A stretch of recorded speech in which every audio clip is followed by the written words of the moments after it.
नमस्ते सभी को। मैं हूँ सृष्टि और आज हम भगवत गीता चैप्टर 2 के श्लोक 46 में आ गए हैं। बहुत दिन बाद फाइनली वापस से गीता का श्लोक मैं अपलोड करने जा रही हूँ। इतने दिन बहुत सारे अलग अलग टॉपिक्स पे हमने बात किया। आई थिंक 10-15 दिन पहले शायद मैंने भगवत गीता का कोई वीडियो अपलोड किया था, श्लोक 45 जो था चैप्टर 2 का।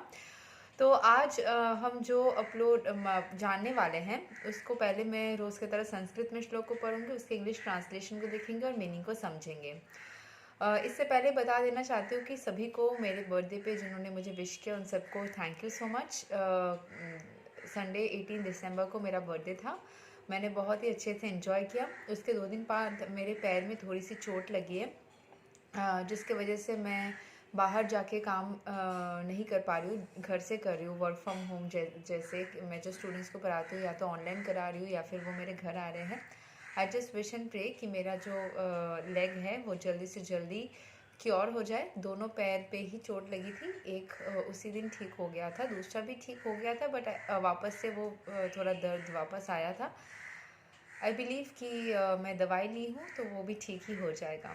तो चलिए देर न करते शुरू करते हैं। यावान अर्था उदापने सर्वता समप्लुतुदाके तवन सर्वेषु वेदेषु ब्रह्मस्य विजनता. All purposes served by a small well can be once be served by a great reservoir of water. Similarly, all the purposes of the Vedas can be served to one who knows the purpose behind them. तो चलिए इसका जो meaning है इसको पढ़ लेते हैं। पहले यहाँ पे जो बताया गया है कि जैसे कि छोटे से कुएं के पानी से सारे जो पर्पसेस है वो सर्व्ड हो सकते हैं, उसी तरीके से जो वेदास है वो हमारे सारे जो पर्पसेस है, सारे जो रिक्वायरमेंट्स है उसको फुलफिल करने के लिए सक्षम है। The rituals and sacrifices mentioned in the Karma Kanda division of the Vedic literature are meant to encourage gradual development of self-realization. And the purpose of self-realization is clearly stated in the 15th chapter of the Bhagavad Gita. The purpose of studying the Vedas is known to Lord Krishna, the premier cause of everything.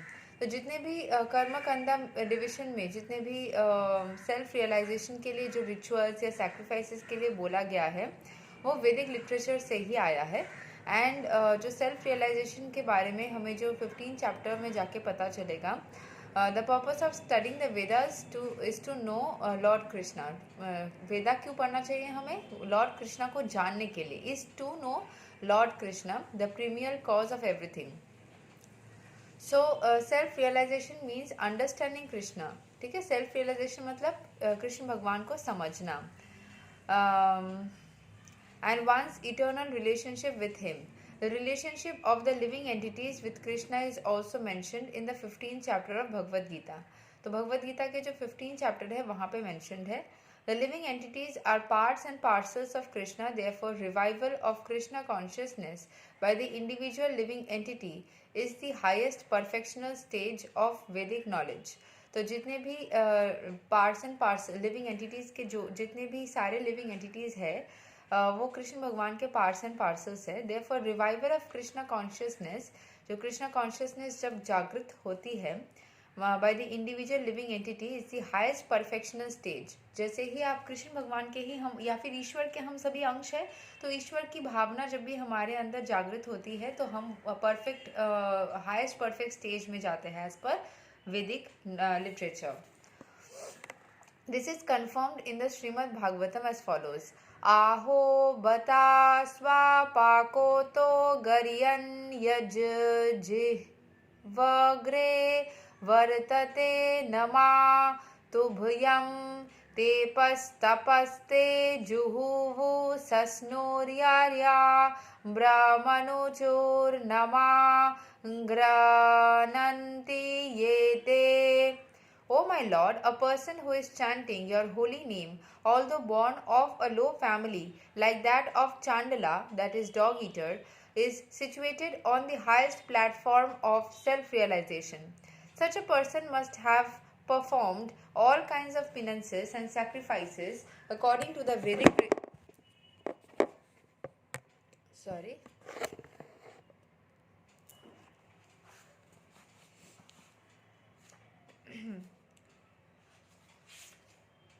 थोड़ा गिर गया. According to the Vedic rituals and studied the Vedic literatures many times after taking his bath in all the holy places of pilgrimage.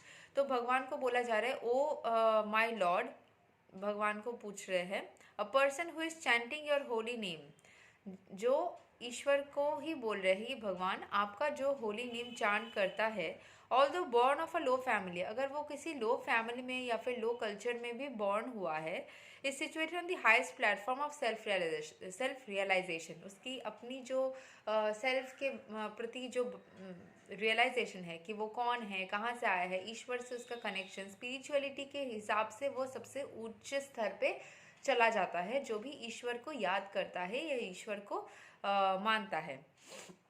Such a person must have performed all kinds of penances and sacrifices. ऐसा इंसान जो ईश्वर के नाम को जाप रहा है या फिर ईश्वर के भावना में खुद को उसके अंदर सम्मिलित किया है, उसको बहुत सारे सैक्रिफाइसेस करने पड़ते हैं, बहुत सारे दुख दर्द से गुजरना पड़ता है. According to Vedic rituals and studied the Vedic literatures many times after taking his bath in all the holy places of pilgrimage.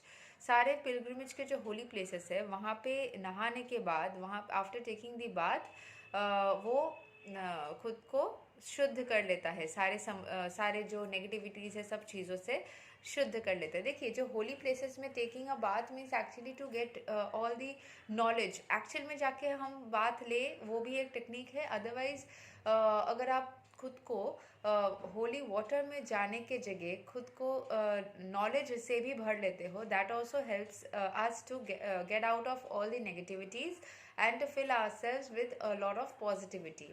ठीक है. Such a person is considered to be the best of the Aryan family.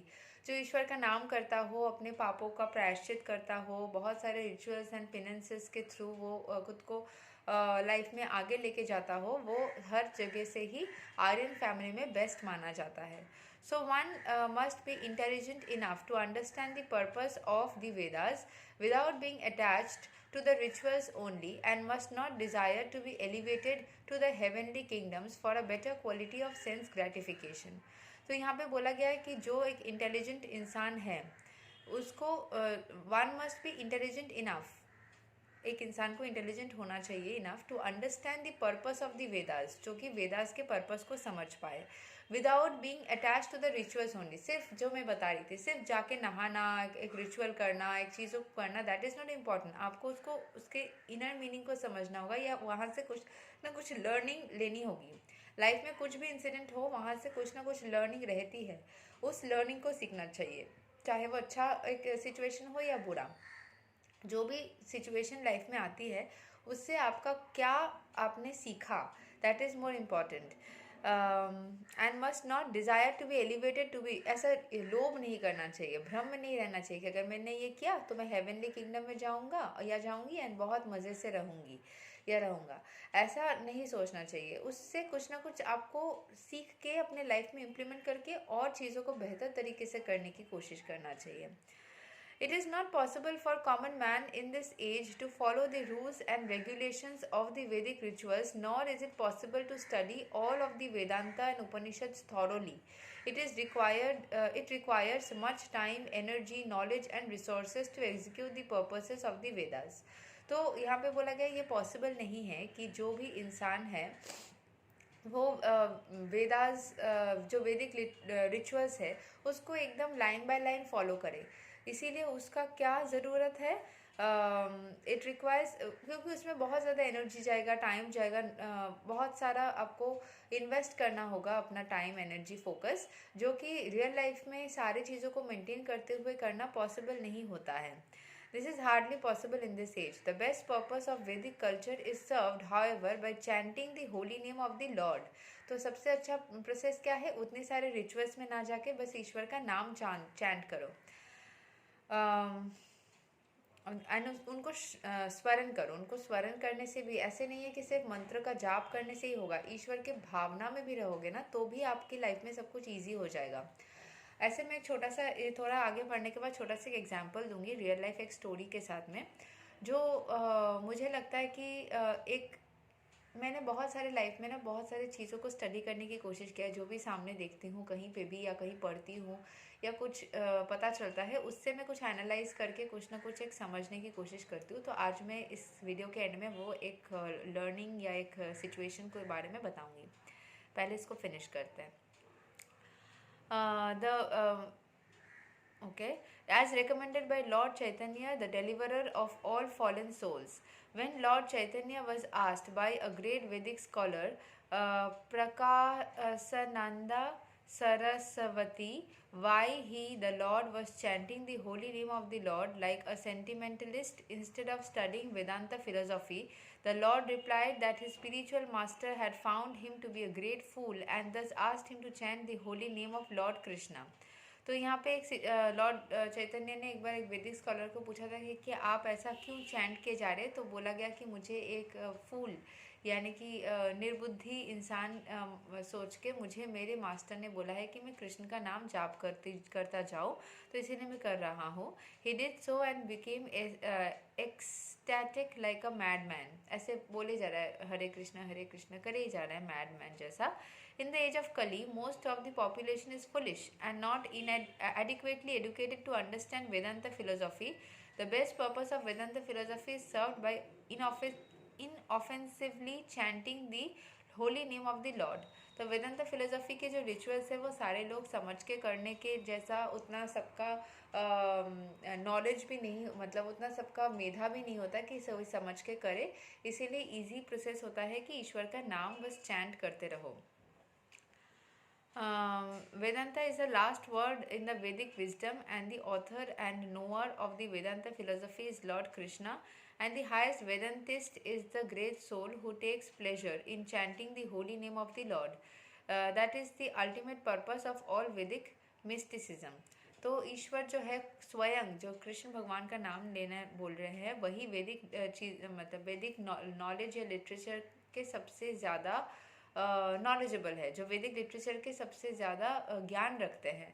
तो उनका ही अगर हम स्वरण करेंगे तो ऐसा एक कहावत है कि आप जिसका स्वरण करेंगे आप धीरे धीरे उसके जैसा बनते चले जाएंगे, उसके जैसा बात करेंगे, उसके जैसा आपका बिहेवियर हो जाएगा, आप उसी के जैसा बन जाएंगे।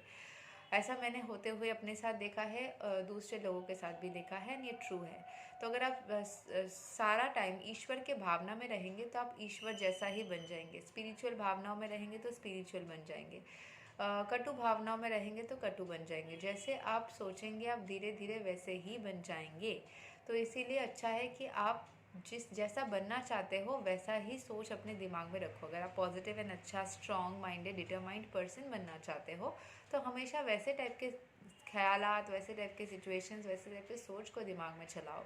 अगर आप नहीं वैसा चाहते हो तो मत चलाओ, ठीक है। जो भी आपको सही लगता है आप बिल्कुल वही चीज़ को करो। एंड जो मैं बताना चाह रही थी जो सिचुएशन को, कि कभी कभी ऐसा होता है ज़िंदगी में कि आप किसी एक इंसान आप बहुत ही ज़्यादा स्पिरिचुअल इंसान हो, तो आप कभी ना कभी एक बहुत ही नॉन स्पिरिचुअल या फिर जो स्पिरिचुअलिटी के पथ पे थे या किसी कारणवश वो स्पिरिचुअलिटी से हट गए, वैसे लोगों के सानिध्य में आ जाते हो। तो अगर वैसा होता है, अगर आप वैसे सिचुएशन में आ जाते हो, तब क्या होता है कि इसके पीछे ना एक बड़ा सा पर्पस रहता है। कभी कभी हम किसी स्पिरिचुअल एंड नॉन स्पिरिचुअल इंसान एक दूसरे से मिलते हैं ताकि दोनों ही एक दूसरे से कुछ ना कुछ सीख सके। एक नॉन स्पिरिचुअल इंसान का नॉन स्पिरिचुअल होने के पीछे भी बहुत सारे रीजंस होते हैं जो कि दूसरे लोग जो कि स्पिरिचुअल है वो ना ही समझना चाहते होंगे या फिर ना ही सुनना चाहते होंगे। तो उनका भी व्यू पॉइंट, उनका भी पर्सपेक्टिव जानना कि वो क्यों ऐसा हुए, उनके लाइफ एक्सपीरियंसेस को जानना, वो भी एक different kind of a person, जो स्पिरिचुअल इंसान है, उनके लिए लाभदायी होता है, उनके लिए रेवोल्यूशनरी होता है, क्योंकि वो समझ पाते हैं बहुत सारे पर्सपेक्टिव जो वो नहीं जानते हो पहले से। एंड एज अ रिजल्ट वो क्या कर सकते हैं, नॉन स्पिरिचुअल इंसान को धीरे धीरे स्पिरिचुअलिटी के प्रति गाइड कर सकते हैं, उनको हेल्प कर सकते हैं कि अगर वो पूरी तरीके से उस रिचुअलिस्टिक वे में या ईश्वर का नाम चांट ना भी करना चाहे, बट उन जिनके बोलते हैं ना संग दोष या संगत का असर, जैसे संगत में आप रहोगे आप धीरे धीरे वैसे बनते चले जाओगे। खुद हाई वाइब्रेशन में रहो एंड दूसरे लोगों को भी हाई में खींच के ऊपर लेके आओ। कभी छोटे छोटे सिचुएशंस आ जाए, अनबन हो जाए लोगों में, तो जो मैंने लाइफ से सीखा है कि कुछ भी हो जाए, मैं पहले जैसी थी कि ये नहीं चल रहा है इसको छोड़ दो, वो नहीं चल रहा है उसको छोड़ दो। तो मैं बहुत इमेच्योर थी एंड ये वाला जो एटीट्यूड है, I consider this to be an immature attitude now. मैं आज से 7-8 साल पहले ऐसी थी, जब मैं 19-20 साल की थी तो मैं ऐसी थी। मैं अपने से बड़े कुछ लोगों से भी मिली हूँ जो कि अभी भी शायद वो 35-40 या उससे भी ज़्यादा उम्र के हैं, लेकिन वो अभी भी वैसे हैं। तो it's not because of the age but because of your spiritual inclination. Spirituality एक इंसान को मच्योर भी बना देती है। तो मैंने जो समझा, मेरे एक स्पिरिचुअल फ्रेंड थे जो कि मुझसे 3-4 साल बड़े हैं, तो मैं ऐसी जब बोलती थी कि कुछ भी हो जाए तो फिर चीज़ों को छोड़ दो, तो वो मुझे ऐसे बोलते थे, ऐसा अगर होगा तब तो हम कुछ भी चीज़ों को छोड़ दे, है ना, जो भी ना चले, हम किसी के ऊपर वर्क ही ना करें, किसी भी चीज़ को सही से करने की कोशिश ही ना करें, इम्पेशेंट हो जाए। तो ऐसा थोड़ी ना चलता है। तो उनसे मैंने जब सीखा, उस चीज़ को मैंने दिमाग में चलाया और वो मेरे दिमाग में रह गया, और कहीं ना कहीं मैंने ये चीज़ को सीखा कि लाइफ में बहुत सारे सिचुएशंस आएंगे जिसमें लगेगा अरे नहीं चल सकता, इसको जाने दो, छोड़ दो।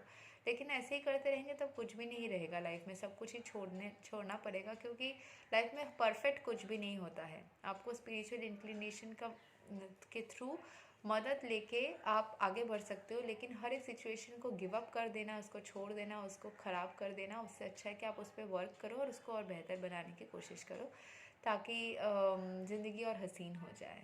Thank you so much, take care, bye bye.